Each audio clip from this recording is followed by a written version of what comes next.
हाँ, bird photography tips खत्म। अब time to shoot astro photography tips video. कपड़े चेंज किए जाए। तो hello friends and welcome to my channel. ये वीडियो है tips on astro photography for beginners. इस वीडियो में मैं आपको कुछ एस्ट्रो फोटोग्राफी टिप्स दूंगा, जो गलतियां या जो मिस्टेक्स आप अवॉइड कर सकते हैं, जो मैंने करी थी जब मैं एस्ट्रो फोटोग्राफी सीख रहा था, या जो मैं अभी भी करता हूं, जो कि मुझे धीरे धीरे पता चली है। तो वो टिप्स या वो मिस्टेक्स मैं आपको इसमें बताऊंगा, जिनको अवॉइड करके आप बेटर और अच्छी एस्ट्रो फोटोग्राफ्स क्लिक कर सकते हैं अपनी नेक्स्ट विजिट पे। तो इस वीडियो को मैं एक्चुअली 2 साल पहले भी बना चुका हूँ। आपने मेरी एस्ट्रो फोटोग्राफी की 2 videos tips on astro photography देखी होगी, लेकिन ये with a better environment and I think मैं अब ज़्यादा कंफर्टेबल हूँ, या फिर मैं ज़्यादा कॉन्फिडेंट हूँ कैमरा के सामने बोलने में और आपको समझाने में। तो मैंने सोचा क्यों ना उस वीडियो को दोबारा से बनाया जाए with a proper and a good confidence level.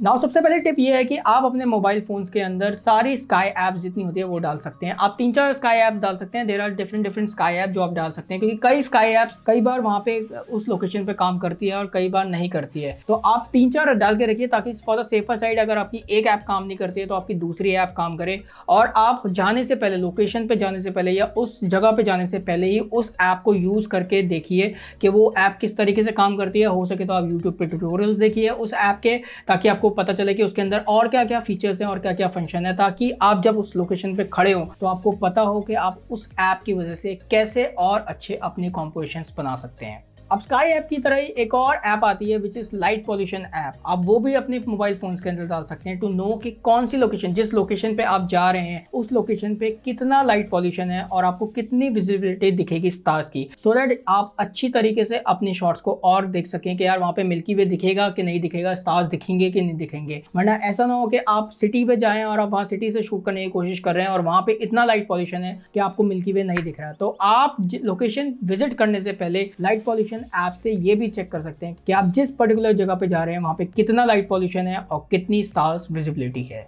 Now third tip ये है कि plan your shots and composition before going out in the night. अब जैसा कि मैंने आपको पहले टिप में बोला कि आप स्काई ऐप्स डाल के रखिए, ताकि आपको उस स्काई ऐप्स के थ्रू आप ये देख सकें मिल्की वे कितने बजे राइज होगा या कहाँ पे होगा। तो उन ऐप्स की मदद से आप दिन में जाके अपनी कॉम्पोजिशंस को प्लान कर सकते हैं कि अगर आपको कुछ वहाँ पे फोरग्राउंड में काफ़ी अच्छी चीज़ दिख रही है, आपको कोई पेड़ दिख रहा है, आपको कोई स्कल दिख रहा है, आपको कुछ आप बाइक्स अपने साथ कंपोज करना चाहते हैं, सेल्फीज कंपोज करना चाहते हैं, तो आप अपने ऐप्स खोलिए, ऐप्स में देखिए कि कहाँ पे आपका मिल्की वे कितने बजे होगा एंड उसके अकॉर्डिंग आप अपनी कॉम्पोजिशंस को प्लान कर सकते हैं। अगर आप दिन में जाके अपनी लोकेशन को एक्सप्लोर करेंगे तो आपको ज़्यादा पता चलेगा कि आप जिस जगह पे शूट कर रहे हैं वहाँ पे आप कितने डिफरेंट कॉम्पोजिशंस निकाल सकते हैं। हार्डली आपका एक मिल्की वे शॉट लेने में 30 सेकंड, सबसे मैक्सिमम आपका 30 सेकंड लगता है अगर आप सिंगल ले रहे हैं। अगर आप स्टैकिंग कर रहे हैं तो मैक्स टू मैक्स आपको 20 मिनट या 10 मिनट 15 मिनट लगेंगे आपका एक मिल्की वे शॉट आने में। तो आप 15 या 20 मिनट के बाद अपनी लोकेशन चेंज कर सकते हैं, अपना फोरग्राउंड चेंज कर सकते हैं, अपना सब्जेक्ट चेंज कर सकते हैं, लेकिन आप वो तभी कर पाएंगे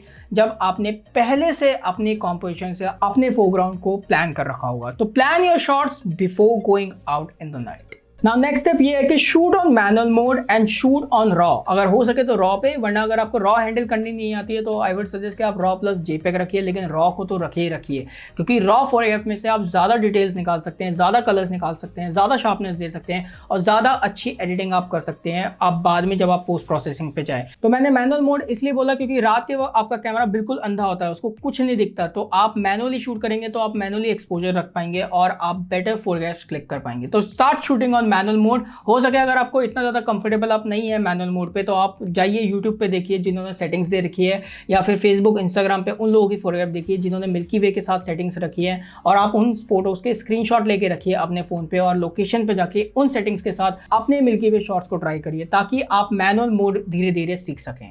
नाउ नेक्स्ट स्टेप ये है कि हो सके तो ज़्यादा झुंड में आप शूट मत करिए, क्योंकि अगर आप ज़्यादा झुंड में शूट करेंगे तो आपके जो आसपास वाले लोग हैं जो टॉर्चेस मार के अपनी कॉम्पोजिशन बनाने की कोशिश कर रहे हैं वो आपके शॉट्स को ख़राब कर सकते हैं। ये मैंने एक्चुअली ट्रिवेंड में देखा था। जब मैं ट्रिवेंड में शूट कर रहा था तो मैंने स्टार ट्रेल के लिए अपना कैमरा लगाया था और मेरे जो साथ वाले फ्रेंड्स थे वो टॉर्चेस मार के अपनी कॉम्पोजिशन ले रहे थे और मेरे सारे शॉट्स जो हैं स्टार ट्रेल्स के वो मोस्टली ख़राब हो गए।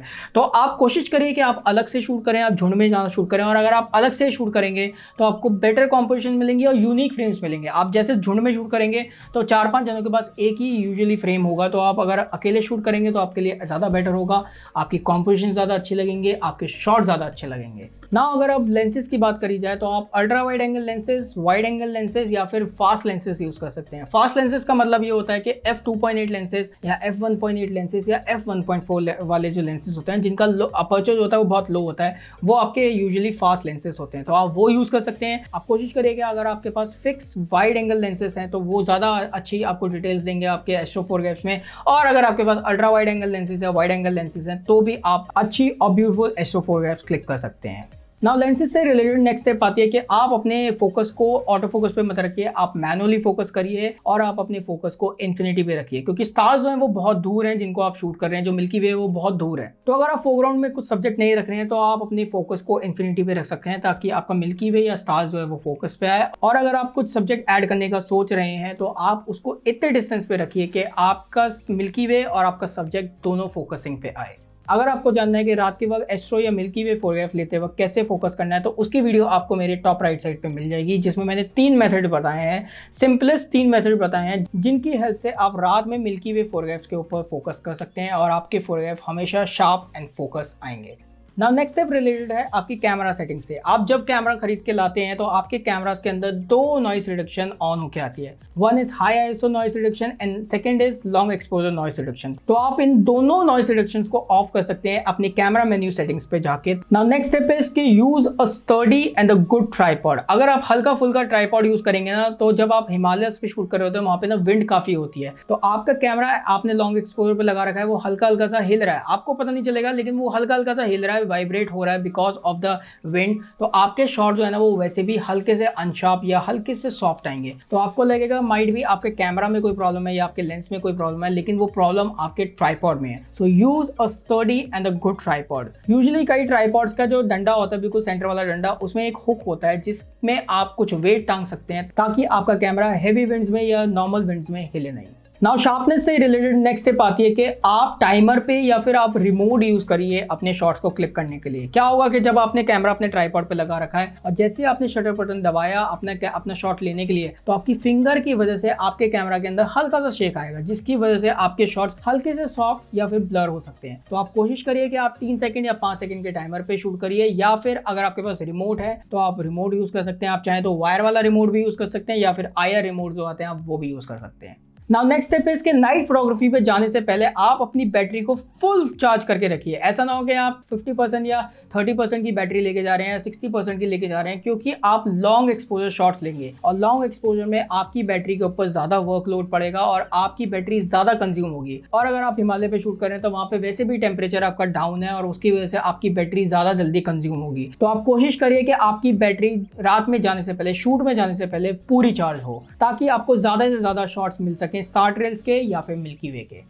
नाउ नेक्स्ट स्टेप मैंने अपने चिटकुल ट्रिप से सीखी थी कि आप अपने शॉट्स को डबल चेक करिए जब आप शूट कर रहे हैं। अगर आप स्टार ट्रेल शूट कर रहे हैं या फिर अगर आप मिल्की वे शूट कर रहे हैं तो आप शॉट लेने के बाद उसको जूम इन करके देखिए कि आपके स्टार्स बिल्कुल फोकस हैं या नहीं है। अगर आप डबल चेक नहीं करेंगे आपको लगेगा कि यार मैंने लिया है, एलसीडी बहुत छोटी होती है आपके कैमरास की, आपको लगेगा वो शार्प है, लेकिन जब आप उसको लैपटॉप या पीसी पे देखेंगे तो आपका हल्का सा फोकस आउट आपके जो स्टार्स है ना उसको वो थोड़ा सा बुके बना देगा। तो आप अपने शॉट्स को on the field double check करिए कि आपके शॉट्स शार्प हैं या फिर आपने जो सेटिंग्स रखी है, जो आपने शटर स्पीड रखी है, आईएसओ रखा है, अपर्चर रखा है, वो आपके शॉट्स को परफेक्टली एक्सपोज कर रहे हैं या नहीं कर रहे हैं। अगर आपको जानना है कि आपके डिफरेंट लेंसेज के हिसाब से, डिफरेंट कैमरास के हिसाब से परफेक्ट शटर स्पीड क्या होती है जिसमें आपके जो मिल्की वे शॉट्स हैं या जो स्टार्स हैं उनकी ट्रेल्स ना बने, तो उसकी वीडियो आपको टॉप राइट साइड पे मिल जाएगी, आप वो देख सकते हैं ताकि आप अपने नेक्स्ट ट्रिप पे डिफरेंट लेंसेज के साथ perfect and sharp milky way photographs click कर सकें। नाउ नेक्स्ट स्टेप है आईएसओ से रिलेटेड कि आप हेजिटेट मत करिए अपने आईएसओ को बम्प अप करने से। मैंने कई बार देखा है मेरी वर्कशॉप पे बिगनर फोटोग्राफर्स जो आते हैं वो काफी डरते हैं, यार हमारे आईएसओ अगर हम 1200 कर देंगे, 1600 कर देंगे, 2000 कर देंगे तो हमारे शॉट्स में ग्रेन आएंगे, तो इसकी वजह से वो शॉट्स ही नहीं ले पाते। अगर आप आईएसओ कम करके अगर आप शॉट लोगे तो आपकी शॉट्स के अंदर वैसे भी डिटेल नहीं आएगी, तो कुछ ना होने से एटलीस्ट कुछ होना तो बेटर है। और अगर आपका कैमरा हाई आईएसओ नहीं झेल पाता, चाहे आपके पास क्रॉप बॉडी कैमरा है, चाहे आपके पास फुल फ्रेम कैमरा है, तो आप स्टैकिंग स्टैकिंग मेथड को अप्लाई कर सकते हैं। स्टैकिंग मेथड के थ्रू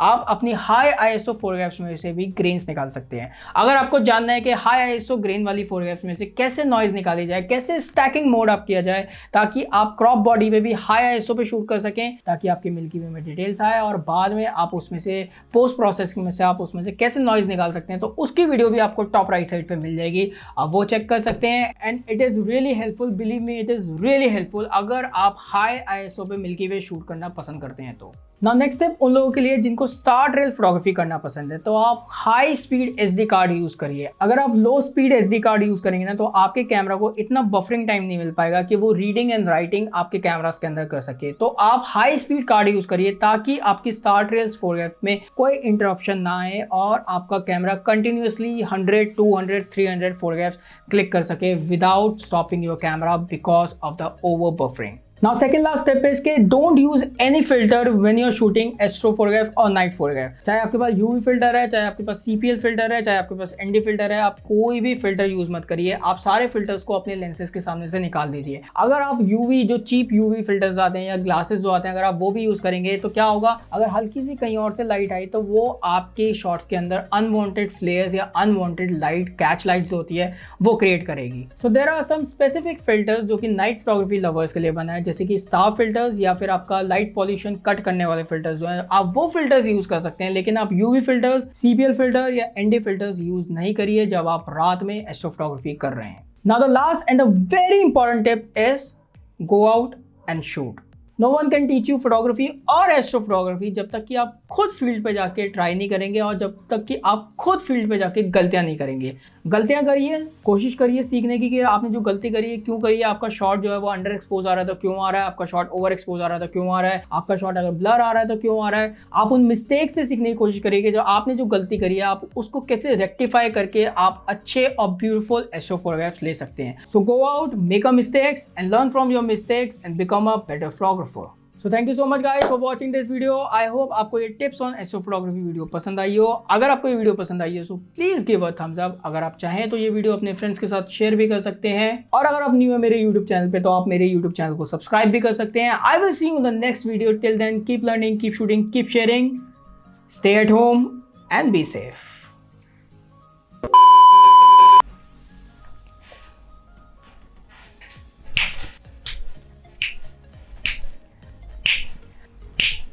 तो hello friends and welcome to my channel. ये वीडियो है टिप्स ऑन एस्ट्रो फोटोग्राफी जो मैंने करी थी अपने सात आठ साल जो मैंने करी थी जब मैं